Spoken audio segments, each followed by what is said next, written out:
Olivier Abel Noé-Comier, vous êtes un banquier de formation. Vous êtes un produit de la faculté de droit et de sciences économiques de l'université Omar Bongo à Libreville. Juriste privatiste ayant poursuivi sa formation en France où vous êtes né. C'est à l'Union gabonaise de banque que vous avez entamé votre carrière professionnelle, 20 ans de boîte à l'UGB. Là-bas, vous étiez cadre de direction au département juridique. Au cours de vos 10 dernières années au sein de cette institution bancaire, vous coordonnez le volet juridique et contentieux en qualité de responsable du département juridique. Vous y conduisez les dossiers liés aux questions foncières et immobilières au niveau national et international. Et puis, octobre 2017 arrive, vous êtes nommé directeur général de l'Agence nationale de l'urbanisme, des travaux topographiques et du cadastre, la NUTTC. Entre 2018 et 2019, vous parvenez à sauver ce bras séculier de l'État, alors en panne de financement, croupissant sous le poids des dettes avec des grèves dures, des agents totalisant parfois 8 mois d'arriérés de salaire. On dit que vous êtes un technocrate discret et réservé, proche de vos collaborateurs, pluridisciplinaire. Les questions évidemment juridiques, de contentieux foncier, de gestion immobilière et domaniale ne vous échappent pas. Depuis le 9 décembre 2020, vous êtes ministre de l'Habitat et de l'Urbanisme. À cet effet, vous avez pris l'engagement de mobiliser avec abnégation et célérité et citoyenneté même vos équipes pour l'élaboration du premier code gabonais de l'urbanisme et de la construction. Vous entendez doter le Gabon de la plupart des outils de planification ainsi que de normes d'occupation des sols et d'affectation des terres. Et voici face à vous avec Olivier Noé-Comier. Monsieur le ministre, s'il vous plaît.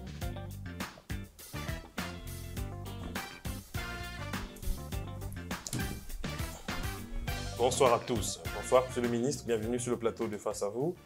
Bonsoir Marielle Biogou. Bonsoir Manix, bonsoir Monsieur le ministre. Bonsoir à vous deux. Monsieur le ministre, est-ce que vous pensez que les Gabonais sont bien lotis? Être bien loti. Être bien loti, c'est une ambition, c'est une dynamique perpétuelle. On peut toujours être mieux loti. Et c'est dans cette dynamique-là que mon action s'inscrit. Toujours mieux lotir les Gabonais. Ouais, c'est très bien. Je vous donne le programme de ce numéro de Face à vous. Première partie, on aura donc une interview avec 2 axes seulement. Contrairement à vos collègues, on parlera des réformes, Monsieur le ministre. Après les réformes, on abordera donc le paradoxe logement social et Gabonais économiquement faible. Après, vous répondrez aux questions de vos compatriotes qui ont été nombreux à vous adresser plusieurs questions. Après, on passera à la seconde partie réservée à un face-à-face avec un partenaire, ce selon, ou quelqu'un qui s'y connaît aux questions de logement ou qui a un problème à présenter à vos soins. Vous êtes prêt, Monsieur le ministre? Je suis prêt à répondre aux préoccupations de mes concitoyens. Tout comme Marielle est prête à vous poser de questions. Toujours. Allez, c'est parti, face à vous. Monsieur le ministre, le ministère de l'Urbanisme n'a pas la cote chez les concitoyens du fait de son faible dynamisme. Et de plus, il est risqué aujourd'hui de songer à investir dans la pierre. Comment vous comptez-vous, à votre niveau, relancer ce secteur de l'urbanisme, de l'habitat, mais aussi de redonner espoir aux Gabonais afin qu'ils investissent dans la pierre? Je vous remercie pour cette question. Elle me permet de démontrer, de développer le plan d'action que mon département, avec l'ensemble de mes collaborateurs, développons actuellement. Oui. On va partir du fait que toutes les personnes qui tentent d'investir dans la pierre, toutes les personnes qui tentent d'accéder à la propriété doivent avoir à la fin une assiette foncière sécurisée, protégée par des lois, par des règlements, contre toute atteinte de voisins, même de l'État. Tout le monde doit connaître ses droits, tout le monde doit avoir des droits. La problématique, ou plutôt les points d'inflexion sur lesquels je me penche, est de faire en sorte de créer un cadre juridique, un cadre normatif qui permette de canaliser les désirs, les ambitions des uns et des autres, tant des populations qui s'installent pour l'instant un peu, on peut dire ça comme ça, anarchiquement, que de l'État et des promoteurs immobiliers, privés en l'occurrence, qui se lancent dans des opérations, on en reparlera certainement, de promotion immobilière qui s'apparentent à de la spéculation. Toutes ces énergies-là doivent être canalisées, réglementées par un cadre juridique qui permette aux uns et aux autres. Vous parlez bien des démarcheurs et autres. Ouais. Alors, Monsieur le ministre, est-ce que ce cadre juridique existe ou alors y a-t-il un vide aujourd'hui? Vous voulez créer ou vous voulez innover, Monsieur le ministre? Alors, évidemment, il y a quand même un minimum de règles qui gouvernent le domaine foncier en République gabonaise. Mais il faut densifier ces règles-là parce que le Gabon a évolué, la démographie a évolué et il faut que le cadre législatif, le cadre réglementaire, le cadre normatif évolue en même temps que se complexifient les problèmes que rencontrent les populations, notamment le foncier. Il y a eu, Monsieur le ministre, la mise en place de l'ANUTTC, mais jusqu'à présent, on se pose la question, est-ce que les missions de l'ANUTTC ne se chevauchent pas avec celles du ministère dont vous avez la charge?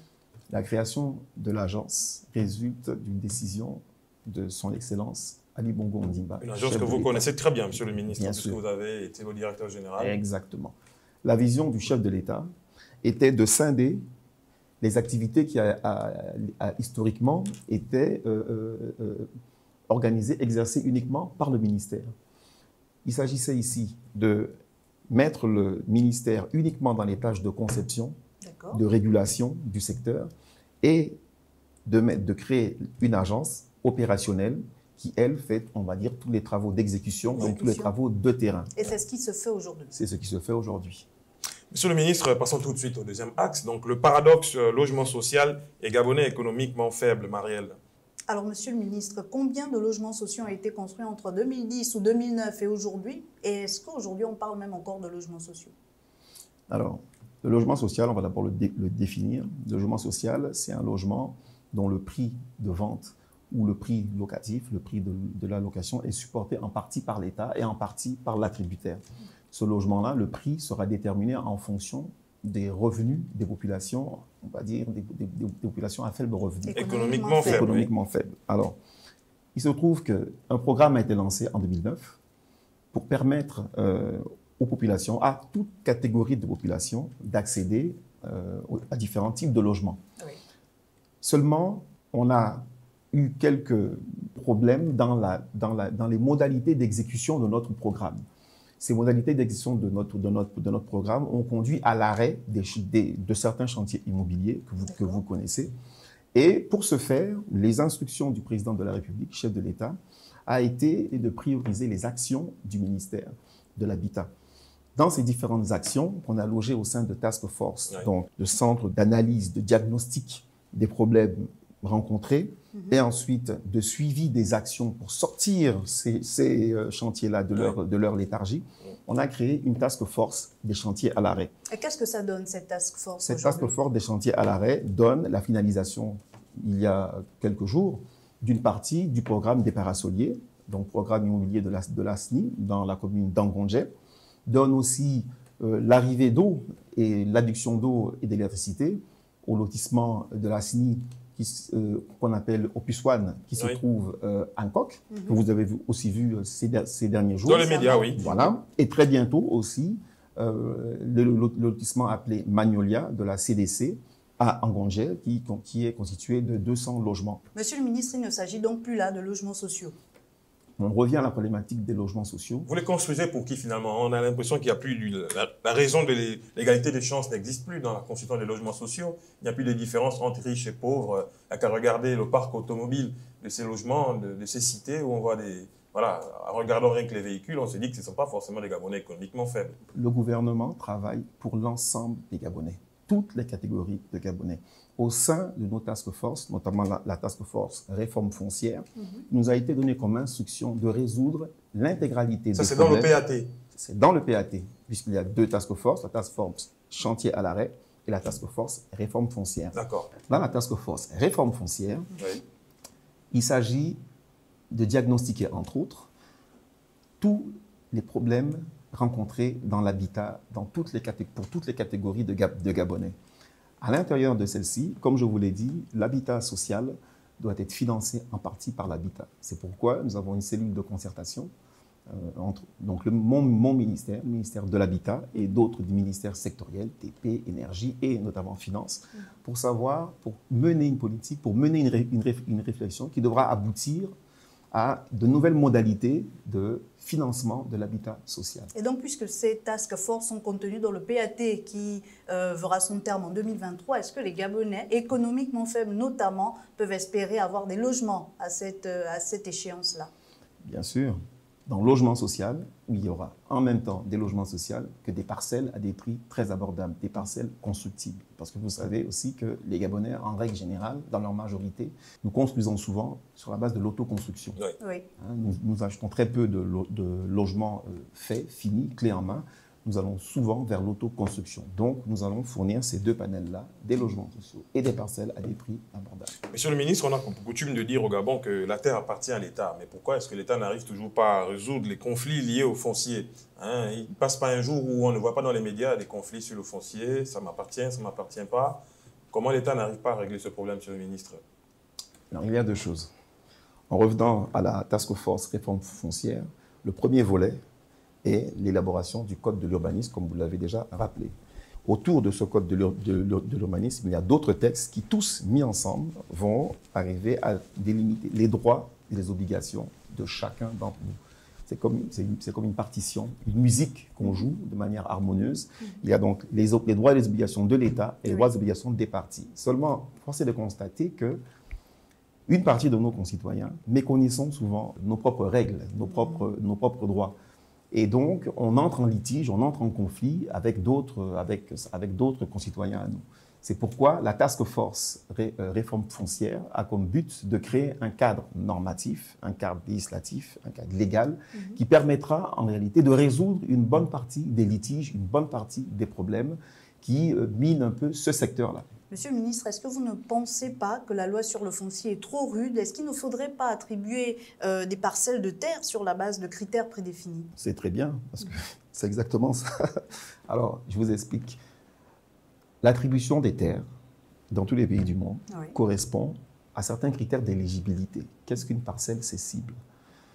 Pour qu'une parcelle soit cessible, il faut qu'on définisse des critères qui eux-mêmes seront compris à l'intérieur des textes que je m'apprête à prendre. C'est-à-dire qu'on veut éviter que les gens se retrouvent dans des zones inondables, dans des zones soumises à des éboulements, dans des zones à risque. Et toutes ces interdictions-là, toutes ces interdictions consistent à canaliser et les opérateurs et les populations afin qu'elles construisent là où la terre est propice à l'habitation et qu'elles ne construisent pas là où la terre est impropre à l'habitation, pour éviter les problèmes que nous rencontrons souvent de part et d'autre en nous promenant dans nos villes. Monsieur le ministre, peut-être que la rudesse au niveau du coût du foncier aujourd'hui. Aujourd'hui, pour avoir une terre, il faut débourser pas moins de 100 millions de francs CFA, alors qu'au Gabon, le revenu par personne est loin d'être semblable à des capacités de pouvoir s'offrir une terre au Gabon. C'est peut-être la rudesse à ce niveau, monsieur le ministre.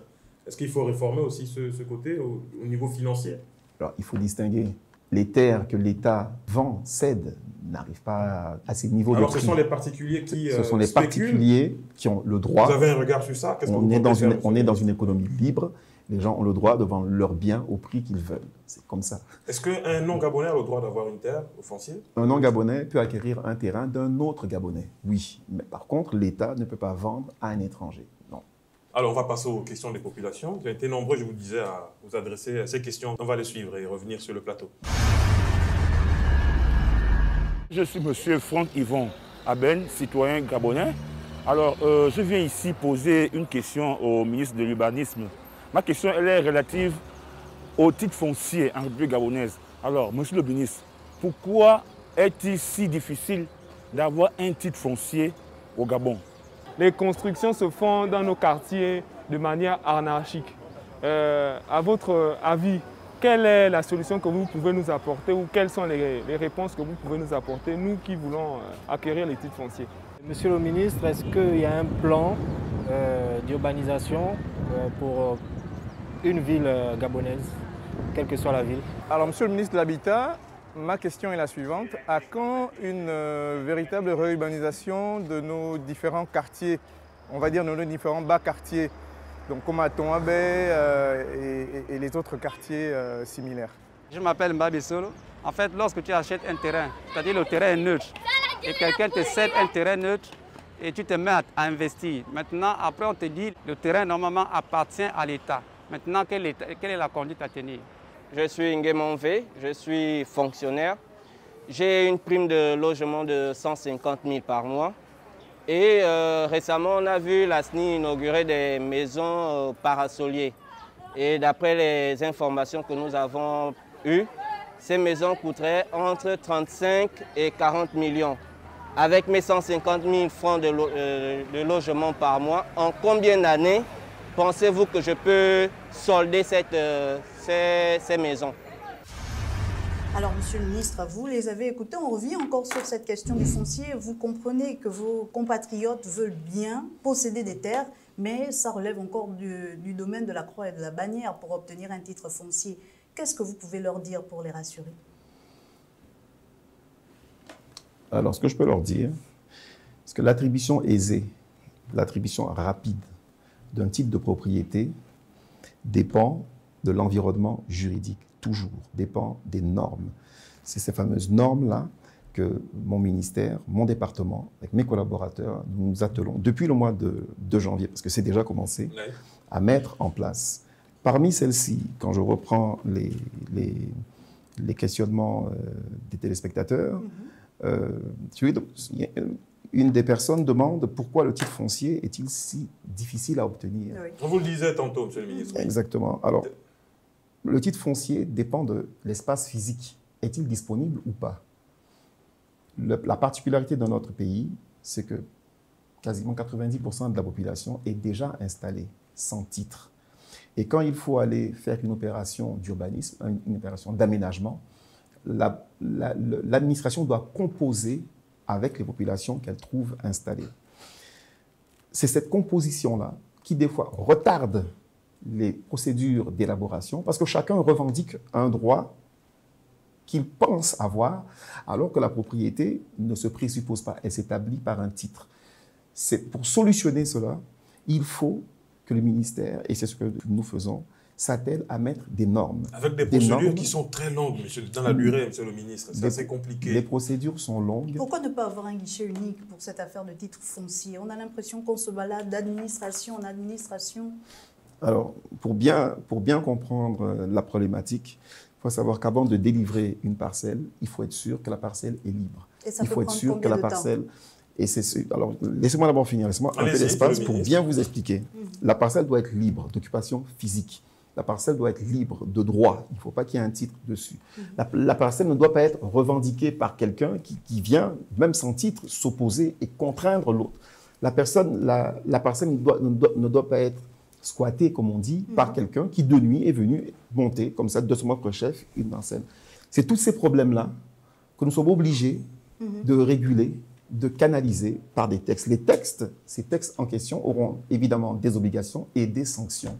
Et il faudra que chacun joue son rôle, parce que quand l'État va sanctionner, une constitution anarchique sera cassée. Il faut bien comprendre que chacun, dans notre rôle, on doit tous respecter les normes. Dans ce cas de figure, il n'y aura aucun Gabonais qui sera propriétaire, Monsieur le ministre. Parce que... On a même l'impression que c'est fait pour empêcher aux Gabonais d'accéder à la propriété. L'accès à la propriété et la production de masse de parcelles constructibles doit établir à des normes préétablies, des normes professionnelles. Doit obéir, vous voulez dire, préétablies. Bien sûr, ce sont ces normes-là que nous allons instaurer, que nous allons installer et qui permettra une production massive. C'est de la même manière. Pour construire 2 maisons, vous n'avez pas à trop vous empêtrer de règles, mais pour construire 20 000 maisons, pour mettre 20 000 personnes au même endroit, de manière harmonieuse, il faut des règles que chacune des 20 000 personnes va respecter. Et c'est ce cadre-là que nous allons instaurer.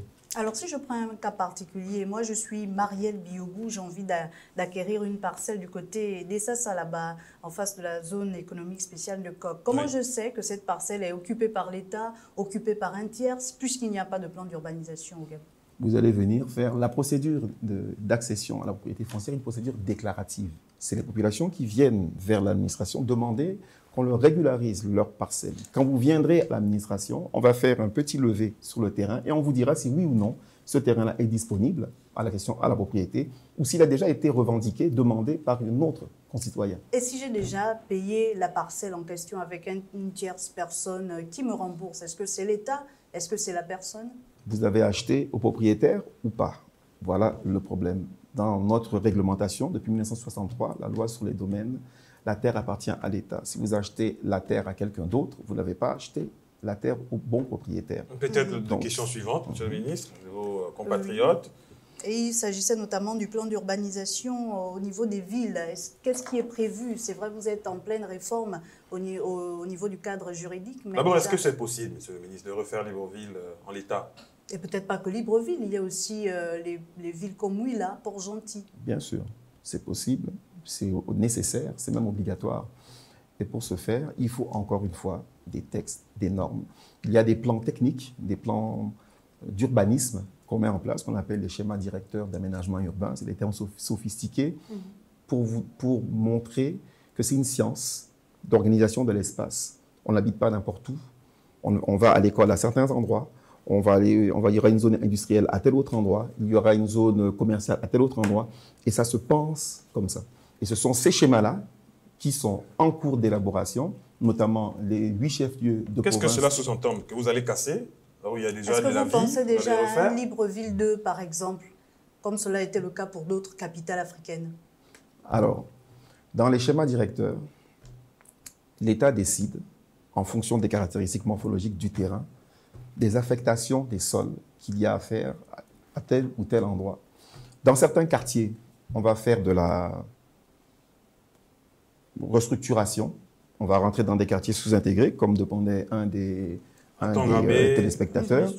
On ne casse pas tout. On va déplacer certaines personnes pour pouvoir, par exemple, tracer des voies pour rendre ces parcelles dans d'autres lotissements qu'aura conçu l'État. Quand l'État aura conçu ces lotissements-là. C'est pour ça que dans la task force réforme foncière, un des pans de cette task force-là est de créer des parcelles constructibles. Elle prendra fin quand, la task force? Ce n'est pas au même moment que la fin du PAT quand même, Monsieur le ministre, non? Vous avez donné une durée pour réfléchir. Même si la task force s'arrêtait, les projets continueront toujours. Ce sont des projets en cours que nous avons pris, nous avons juste priorisé, d'accord, en y affectant certains moyens. Mais l'urbanisation est un processus, j'allais dire éternel, il ne s'arrête jamais. Et pour faire de la restructuration urbaine, de la rénovation urbaine, des termes sophistiqués, pour vous dire qu'on va un peu sortir des quartiers sous-intégrés, de leur manque d'équipements collectifs, etc., on va obligatoirement prendre une zone qu'on va d'abord lotir, déplacer certaines personnes, rénover et remettre les gens en place. Tout le monde fait ça. Tous les pays du monde procèdent de la même manière. Alors, pour éviter la question des constructions anarchiques, est-ce que le ministère de l'Habitat ne dispose pas, par exemple, d'une police? Construction anarchique, c'est bien d'en parler, parce que, comme on l'a dit, les populations, la terre appartient à l'État, les populations sont déjà installées. Si on vous dit que 90% des constructions au Gabon sont des constructions anarchiques, l'État ne va quand même pas, le gouvernement ne va quand même pas aller raser 90% des maisons. L'État doit protection à ses concitoyens.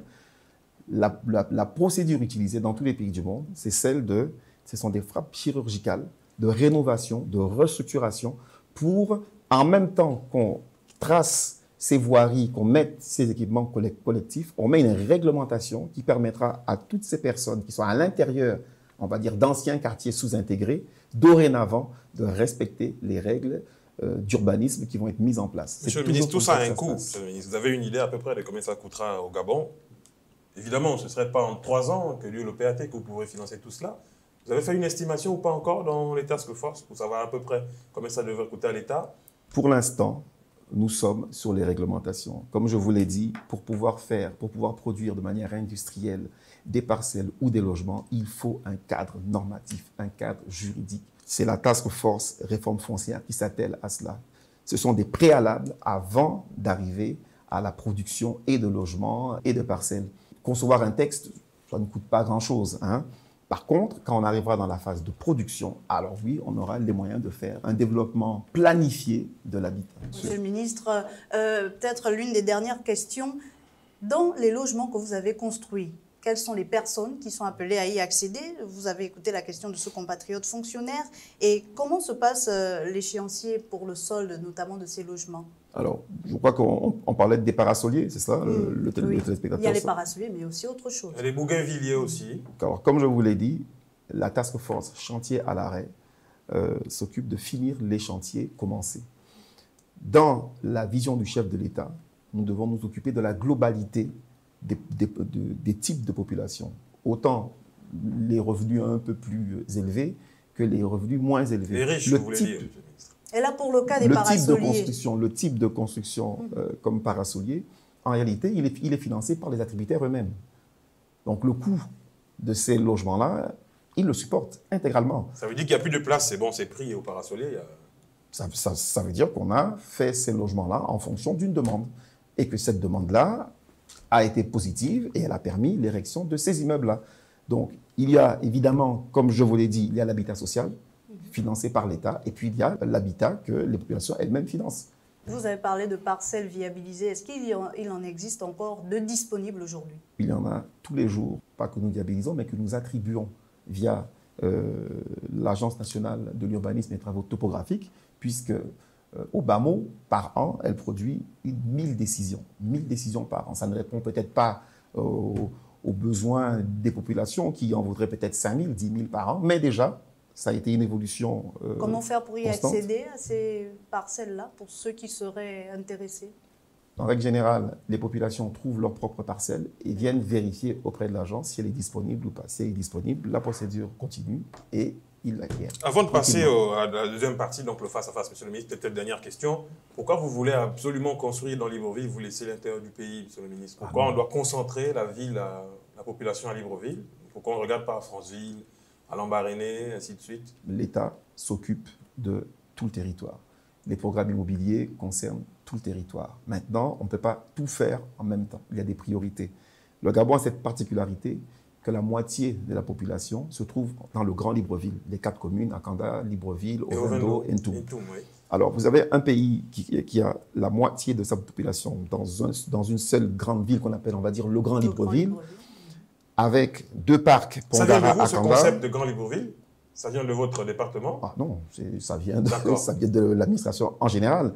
Mais c'est cette conjonction de 4 communes mitoyennes qui regroupe, qui a aspiré par l'exode rural, qui a aspiré toutes les populations de l'intérieur du pays et qui se concentre dans un petit espace urbain bloqué entre 2 parcs dans lesquels on ne doit pas habiter, parc d'Akanda, parc de Pongara. Ça nous donne un problème exceptionnel, une priorité qu'on doit absolument résoudre parce que l'intérieur du pays est moins litigieux, moins contentieux parce que la démographie, évidemment, est plus basse. La démographie dans le Grand Libreville était de 250-300 habitants par kilomètre carré, alors qu'elle était de 1,1 habitants à l'intérieur du pays.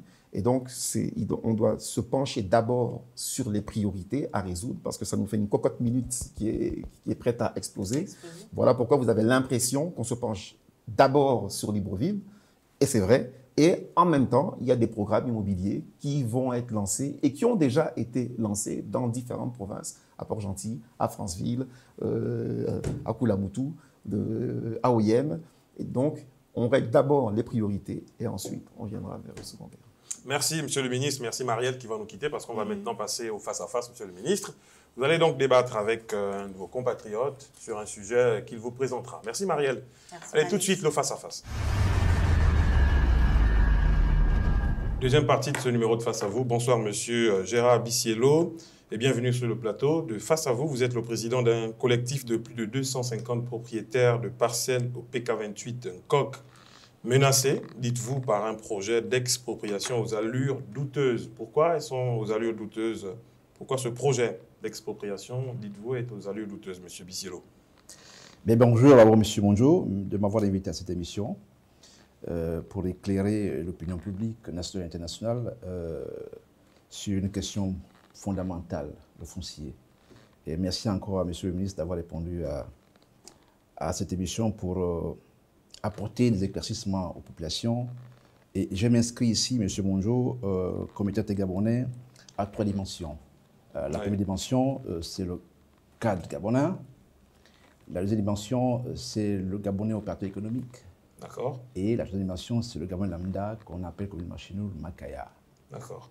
Tout simplement parce que monsieur le ministre est en charge d'un département très important, stratégiquement important pour le domaine économique et social du pays, du Gabon, parce qu'il y va, à côté de votre département, il y a l'agriculture, c'est important, il y a la santé, l'éducation et la défense. Donc ces 4 éléments caractérise les besoins fondamentaux de la société, des humains, économiquement parlant. Donc vous comprenez la dimension de votre département dans l'échiquier national. Alors pourquoi dites-vous que le projet d'expropriation ces 250 parcelles, des allures douteuses? Avant de rentrer dans le débat rapidement, s'il vous plaît. Je voulais commencer par autre chose, mais on peut commencer par là. Allez, dites-nous. Bien, nous avons mis en place ce collectif depuis 2014. À l'époque, c'était une forêt en secondaire. Et puis, on s'est dit, à côté Saint-Coq, les choses bougent. Et il faut faire différemment des PK. Ça, c'est notre philosophie. Faire différemment des PK. Donc, des lotissements, on en a fait. Des voies de communication, des voies de route, on en a fait. Des passerelles, on en fait. Là, en ce moment, nous sommes accompagnés par la ECG. D'accord? Et nous sommes à ce jour près de 250 propriétaires de parcelles, d'accord, autochtones et acquéreurs de parcelles. Et nous nous efforçons avec nos moyens difficiles, enfin nos moyens que vous connaissez, parce que l'accès au crédit immobilier est très difficile au Gabon. On se saigne avec nos petites économies de tontines et autres pour faire l'acquisition d'une parcelle. Et tout à coup, l'État veut vous exproprier. Eh bien oui, monsieur Monjo. Et vous ne croyez pas, vous ne croyez pas au fond de ce projet, vous dites que ça a des allures douteuses. Monsieur le ministre, est-ce que vous êtes au courant de ce projet d'expropriation aux allures douteuses au niveau du PK28 Nkoc? Laissez-moi d'abord dire un mot sur ce type de projet-là.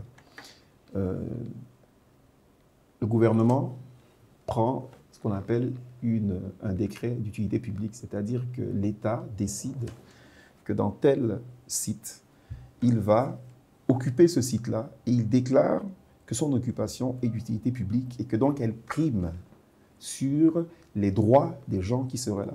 Cette procédure-là est faite pour éteindre les gens qui ont des titres fonciers, donc des vrais titres de propriété. Oui.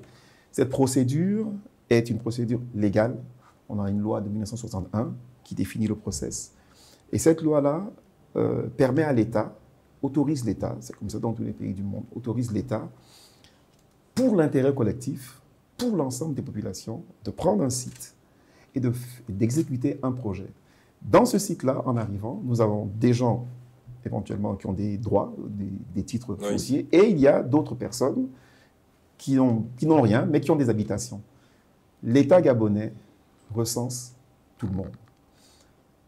Le projet dit effectivement que le décret à la fin exproprie les gens, déplace les gens, mais en réalité, ce que nous faisons toujours, parce que notre but n'est pas de déplacer Pierre pour mettre Paul, le but est d'urbaniser la zone. Monsieur parlait, je rentre un peu dans... Oui, nous y sommes. Et vous avez le droit, monsieur Bisselo, d'être en contradiction avec ce que dit monsieur le ministre. Parfaitement. Monsieur. Voilà. Oui. Alors, monsieur parle de routes que le collectif a créées, qui sont accompagnées par la SEG.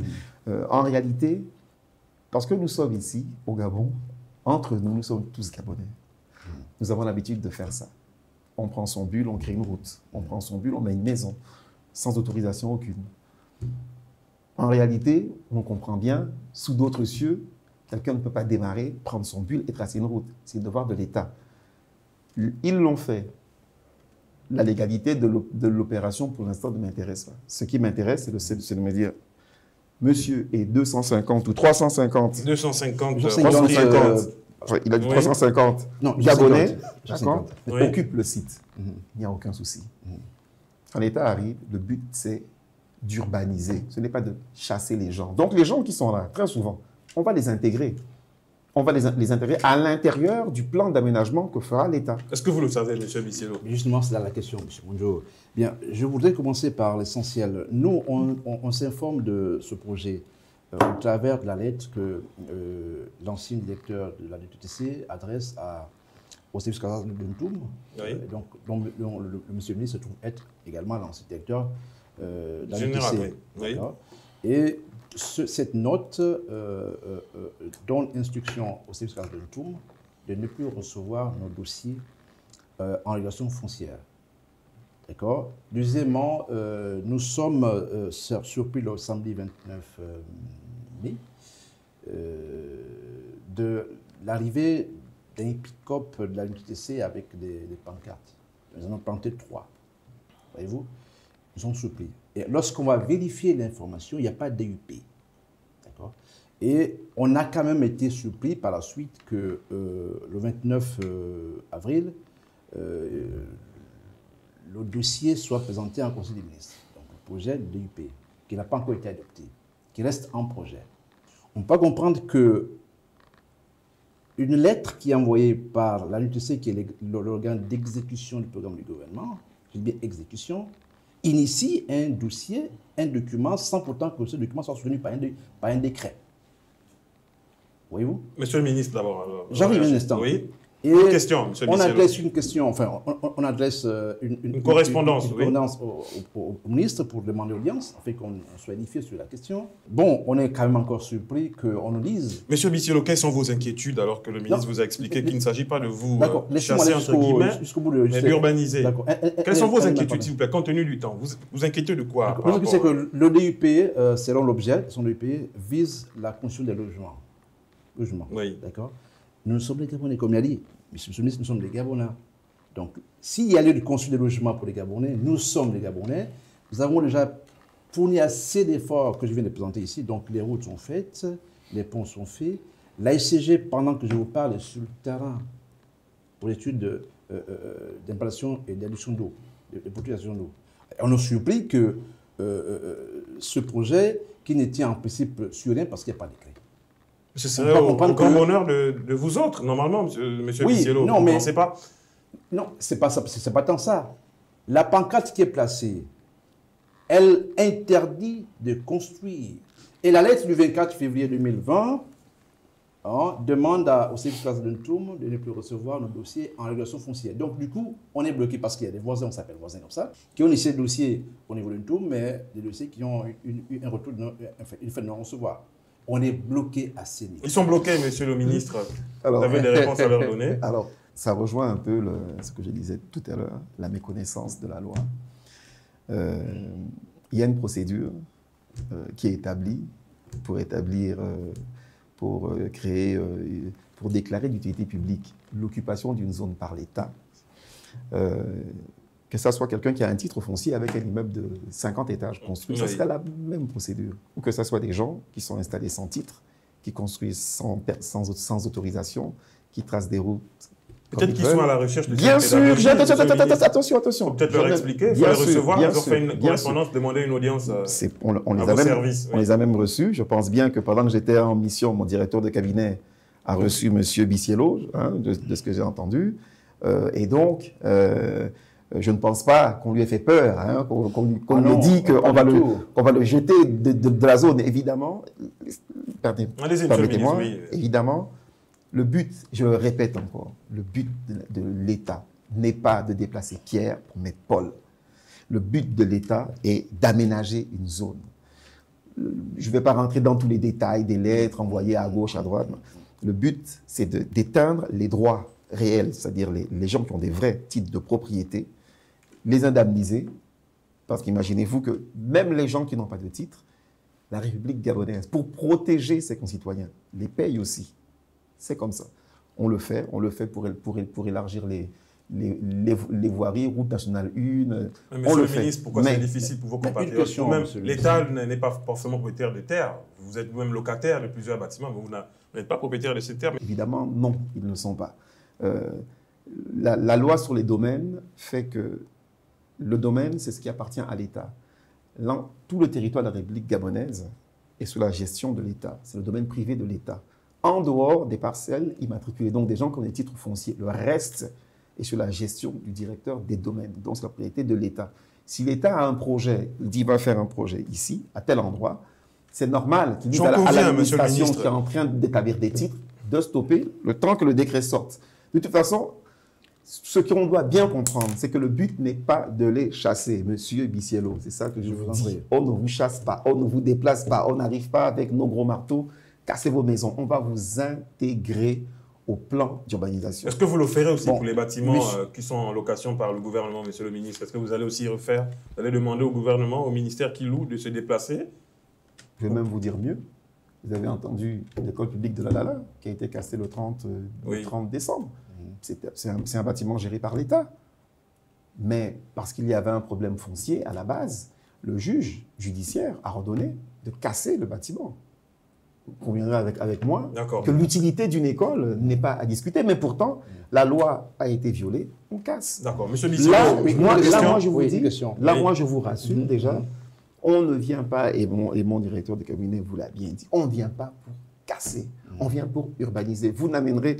La SEG fait des branchements au gré des demandes, d'accord? Mais un plan d'aménagement, comme demandait un des téléspectateurs tout à l'heure, il n'y a qu'un plan d'aménagement global qui pourra amener non seulement de l'électricité, les écoles, les dispensaires et tous les équipements collectifs dont a besoin une population. Ils ne peuvent pas, aucune population au Gabon n'a jamais créé un quartier, ni même une ville.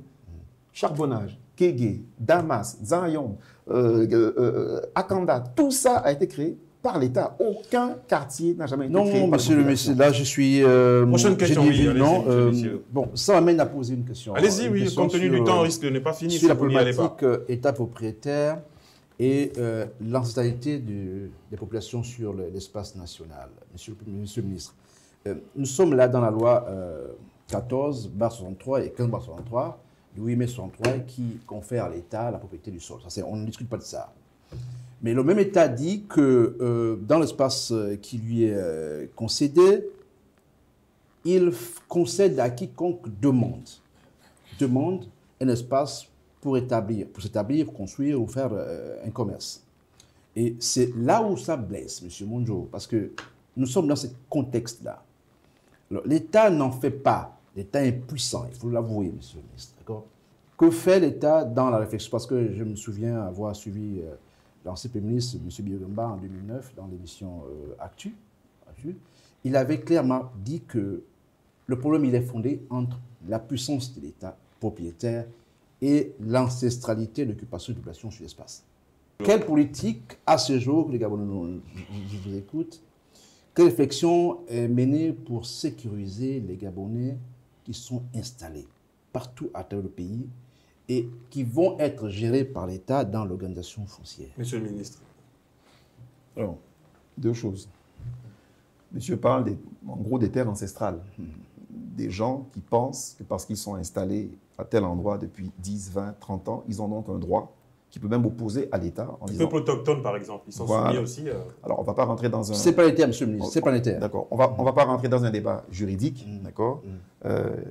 Tout ce qui est droit coutumier de propriété n'existe pas.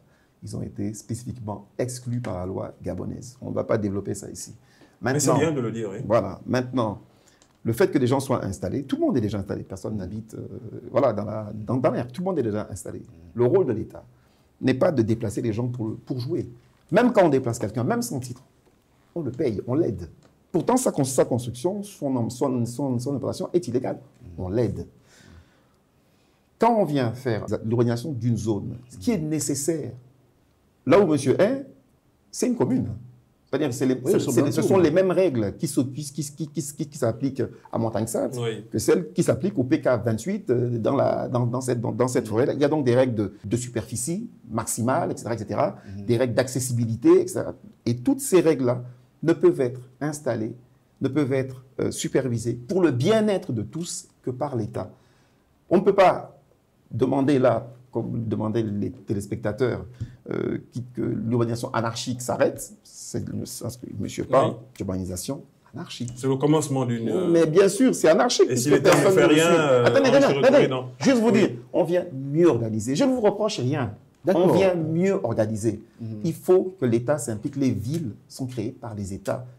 Elles sont organisées par les États. L'espace est organisé par les États. Monsieur, il y a des villages qui portent des noms locaux. Des villages, des rivières, autres, qui relèvent du fait des hommes. La spontanéité d'installation des hommes sur le territoire anticipe l'État. Puissant. Je prends un exemple, M. Monjo. Nous sommes là entre le géant Secado et Supergro. Je crois que nous sommes au PK0. Malheureusement, M. le ministre, commencent les bidonvilles, ce qu'on appelle chez nous les mapanes. Vous avez Ponereti, vous avez Cocotier, vous avez la baie des cochons, vous avez Kimbo. Et lorsqu'on parle du PK0 jusqu'au PK50 pour être dans le Grand Libreville, je crois que c'est ça, ce ne sont que des mapanes. Donc, les populations sont installées de façon spontanée et ont organisé l'espace territorial dans le Grand Libreville. Et c'est comme ça partout dans le Grand Libreville. Est-ce que l'État n'est pas en retard, monsieur le ministre, juridiquement? Donc, la question, effectivement. Oui. Est-ce que notre pays a un plan d'urbanisation comme on le voit au Congo, en Guinée équatoriale à côté? Quand le Gabon, on a l'impression qu'on a des villages. Alors, je vais peut-être reformuler. Est-ce que les actions d'urbanisation en République gabonaise ne sont pas dues au fait qu'il y ait des installations déjà des populations sur les terres, monsieur le ministre, et que l'État n'aurait donc pas anticipé. Effectivement. D'où le conflit. Gouverner, c'est prévoir. Effectivement. Heureusement. Moi, je viens d'arriver au ministère de l'Habitat. Le président a créé des centres de réflexion, de diagnostic des problèmes et d'action, les fameuses task force. Ma tâche à moi, les instructions, monsieur le président, c'est de créer ce cadre-là. Pour revenir à votre préoccupation de l'urbanisation anarchique, des bidonvilles, des quartiers sous-intégrés, c'est bien ce dont j'ai parlé. C'est bien la task force réforme foncière qui va s'occuper de mettre tous ces outils-là en place. Tout cela relève d'une prévision à mettre en place et d'un programme à développer. Je vous ai dit tout à l'heure que pour le Grand Libreville, pour chaque chef-lieu de province, nous avons déjà les schémas directeurs d'aménagement, d'urbanisme, terme sophistiqué qui veut juste dire qu'on prend en compte l'aménagement de l'espace. Comment on va s'installer, où est-ce qu'on va mettre les magasins, où est-ce qu'on va mettre les zones industrielles. Ensuite, il y aura encore d'autres outils qui seront de plus en plus précis, de plus en plus fins. Pour qu'à la fin, quand vous verrez Libreville, un jour, ça sera comme dans les autres villes. Vous verrez une ville bien tracée, avec des quartiers très calmes, parce qu'on a voulu qu'ils soient calmes, où on dort, on se repose. D'autres quartiers d'affaires, où se jouent tous les hommes d'affaires. Les commerces avec les commerces, etc. Et tout ça relève de ce qu'on appelle la planification urbaine. Ces outils-là, ce sont les outils que la task force réforme foncière, initiée par le chef de l'État, met en place. Vous me direz, on est en retard, mieux vaut tard que jamais. Mieux vaut tard que jamais. Ça ne s'arrêtera pas. C'est une dynamique. Peut-être l'État a été dépassé par là. Cet exode rural, ce que je vous ai dit, c'est ce déséquilibre démographique qui fait que la moitié de la population se trouve dans Libreville. On a donc des problèmes, j'allais presque dire, exceptionnels, d'accord, d'avoir dans un même lieu la moitié de la population d'un pays. Ça vous montre donc l'acuité des problèmes, d'accord. Et donc, ça justifie ces task force-là. Et donc, la réponse de ce monsieur est comprise dans la task force réforme foncière. Mais pour revenir à ces problèmes, parce qu'il ne va pas résoudre tous les problèmes de quartiers sous-intégrés, votre préoccupation de vous dire l'État a un plan d'aménagement, vous craignez d'être, j'allais dire, jeté à la mer. Non.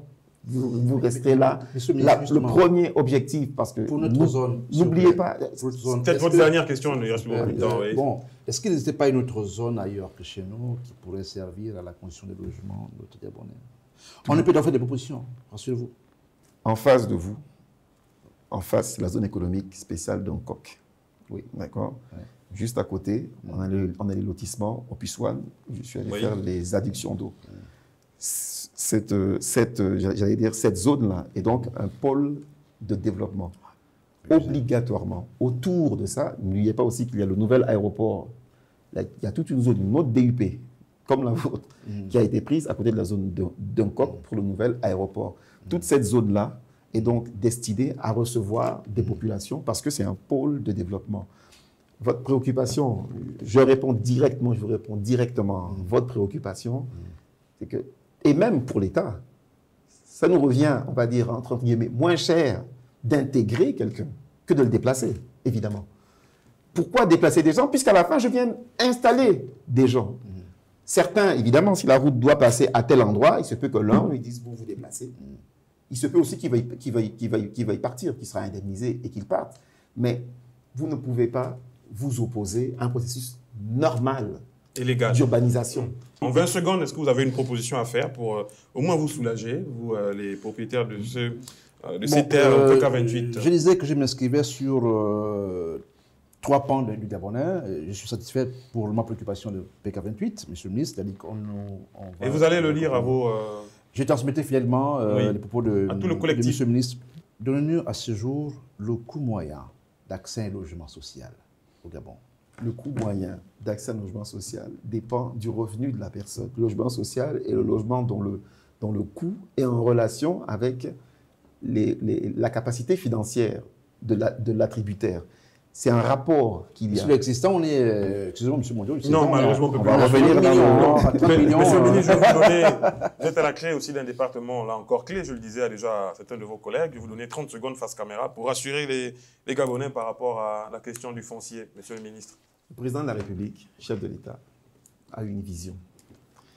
Il a une vision pour l'habitat, c'est d'avoir un logement décent pour chaque Gabonais et qui ne grève pas l'essentiel de ses ressources. C'est la même vision que nous poursuivons. Nous la poursuivons au sein des task force, des 2 task force qui me sont confiées, qui sont sous ma supervision. Et ces 2 task force-là vont créer la partie des normes, la partie des textes qui manquent pour qu'on puisse prendre en compte la globalité des problèmes de l'habitat, toujours dans le but de protéger les citoyens pour faire en sorte qu'ils aient un habitat, on va dire, décent, qui soit implanté sereinement, qui ne soit pas inquiété ni par les risques, ni de la nature, ni de la haute tension, ni des voisins, qu'ils aient des droits, qu'ils aient des titres. C'est un travail planifié, organisé, qui passe par la confection de textes que j'ai déjà commencé à faire et qui donneront à la fin un environnement, un habitat planifié, durable pour tout le monde. Merci. Monsieur Olivier Non-Ekomi, ministre de l'Habitat et de l'Urbanisme. Merci à vous, monsieur Gérald Bissiello, président d'un collectif de plus de 250 propriétaires de parcelles au PK28 Coq. Voilà, c'est donc la fin de ce numéro de Face à vous. Merci à vous d'avoir été des nôtres. On va se retrouver prochainement. Portez-vous bien entre-temps.